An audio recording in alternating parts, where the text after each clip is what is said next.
ให้ลูกปุ๊บให้ตื่นให้กำลังใจให้แนวทางในการเทศบอกเทศแสดงผลนั่นในส่วนของปัญญาในเห็นบอกญาติโยมผู้ที่มาฟังคดีหรือพระคุณเจ้าผู้ที่ประพฤติอุทานาวิธีนั่นคือเป็นวิธีการออกจากอาบัติเนาะอันนี้เป็นส่วนของพระบ่บอกให้ฟังได้ไหมไงโหหลายๆนั่นไปด่าพระบ่ได้เด้นะเข้าก็ได้เหตุบุญนำผู้ประพฤติปฏิบัติธรรมคือผู้ที่มีอย่าง1ศีลสมาธิปัญญาบ่ได้สมบูรณ์บ่ได้บริบูรณ์แต่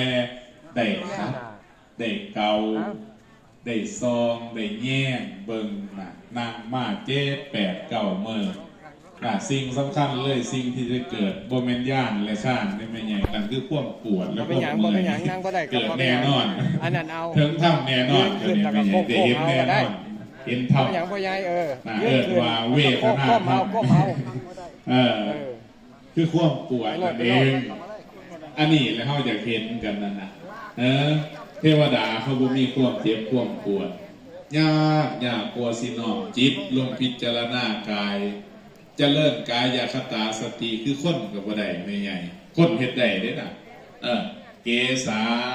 เพิ่นว่าผมทั้งหลายเห็นบ่เฮาสวดกันนั่นน่ะในอาการ32นั่นพระพุทธเจ้าบ่ตรัสรู้มาสิได้สอนกายคตาสติมีผู้เดียวเท่านั้นสอนได้ในจักรภพอันนี้เพราะฉะนั้นพระสงฆ์องค์สมณีเวลาบวชใหม่ๆเพิ่นให้ก่อนหมู่เราได้ไม่ใหญ่อาตมาไปสอบนักธรรมโทสมัยก่อนนะไปสอบนักธรรมโทข้อสอบออกว่าจังไดข้อสอบออกมาว่าตะจะปัญจกะกรรมฐานคุณมีหนังเป็นที่สุดคุณว่าอีกซื่อว่าอีหยังว่าแต่เนี่ยไม่เนี่ยตายแล้วเด้อครูบาเนี่ยว่าตักจะปัญจะแปลไปแล้วได้บาทคนทองบาลีได้เป็นนะเอกา1ทาวี2ตี3เพิ่นว่าจะตุ4ปัญจะ5เพิ่นว่าปัญจะมันเมืองลากว่าซั่น5แน่นอน5กับคุณแล้วรูปเวทนาสัญญาสังขารวิญญาณเพิ่นว่าพูดไปอารมณ์วิปัสสนาเฉยเลยเพิ่นถามสมถะกรรมฐานตอบนักธรรมโทวิชาธรรมมาวิภาคบ่ตกเสียมันเหลือบ่แม่นหยังเพิ่นต้องการฮู้ว่าตาจาปัญจกะกรรมฐานนี่ตาจาเนี่ยแปลว่าตาโจเนี่ยแปลว่านั่งไม่ใหญ่กรรมฐานที่มีหนังเป็นที่สุดอีกชื่อนึงว่าอีหยังว่าซั่นเน้นมันก็ได้เอาอยู่แล้วนะอุปชาคนให้อีกชื่อนึงว่ามู่ละกรรมฐานไม่ใหญ่ของเดิมของเก่าของเดิมมู่กรรมฐานนั่นเองนะเพราะฉะนั้นเนี่ยเข้าพิจารณามากคือกันเบิดอัตภาพร่างกายของเฮามาพอทุกแม้นะที่ว่าอยู่นี่ว่าถึงให้เข้าใจในทุกกำหนดหูจักทุกเจ้าของนี่สำคัญรักใจสำคัญของศาสนาเฮาที่เฮามาเห็นร่วมกันอยู่นี่ย้อนทุกได้ไหมใหญ่อยากพ่อสุขอยากได้ประโยชน์โสดที่พ้นในทางสุขเขาจะมาร่วมกันเฮ็ดบุญนี่เพื่อว่าบุญนั่นพออย่างครูบาอาจารย์เพิ่นสอนไว้เพื่อตมาว่าปุญญัญเจกุลิโสกายิลาเทนังกายิลาเทนังปุนังตัมหิสันทังกายิลาทะสุขโขปุญญสาอุจจโยนี่สุขโขปุญญสาอุจจโยการสั่งสมบุญเป็นเหตุนำความสุขมาให้แก่ผู้สั่งสมนี่เห็นบ่แม่เฮาจังได้เฮ็ดหวังประโยชน์โสดที่ผลจังสี่เด้อยายเด้อมาแต่บ้านได้แน่ล่ะแม่ยายทางได้แล้วนี่โอ้มาทางอาจารย์เด่นบ่บัดไสสนะเนาะ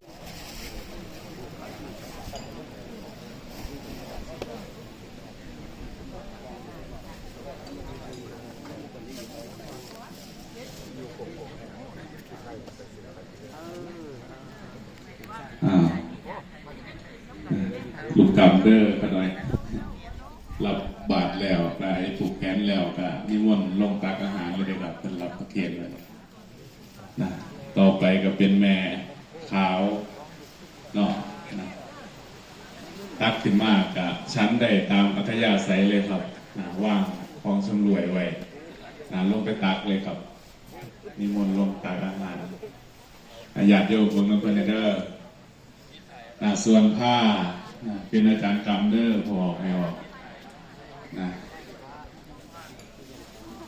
ยกไปโหลดครับยกไปโหลดละไม่ใหญ่กระถาจะข้าวจะน้อยสิเด็กเป็นมาผูกแขนหลวงพ่อรับของช่ำรวยน้ำโน้ไม่ใหญ่เนาะพอดีงานการธนคุณด้วยเจตนาก็ดีด้วยเจตนาก็ดีไม่ได้เจตนาก็ดีไม่ได้เจตนาก็ดีต่อหน้าก็ดีต่อหน้าก็ดีรับหลังก็ดีรับหลังก็ดีบาปเป็นหมื่นแสนเท่าบาปเป็นหมื่นแสนเท่าบาปเป็นเก่าแสนปีบาปเป็นเก่าแสนปีบาปเป็นแรกแค่ปีนี้บาปเป็นแรกแค่ปีนี้เดือนนี้อาทิตย์นี้วันนี้ขอหลวงพ่อพระครูจงอดโทษให้แก่พวกข้าพเจ้าทั้งหลายอันหนึ่งบาปกรรมที่พวกข้าพเจ้าและหลวงพ่อพระครูที่มีต่อกันจงเป็นอโหสิกรรมเพื่อความเจริญในธรรมของพระผู้มีพระภาคเจ้าตราบเท่าเข้าสู่พระนิพพานทุกท่านทุกลูกเถิดมหาเถเรปมาเทนะ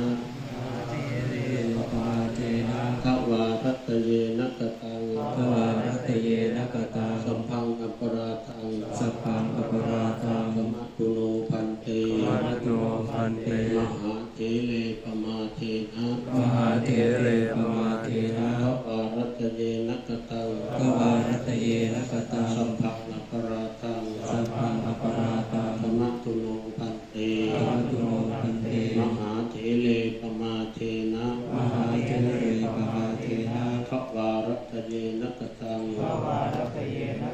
สัพพังอัปปราทังธรรมตุโนพันเต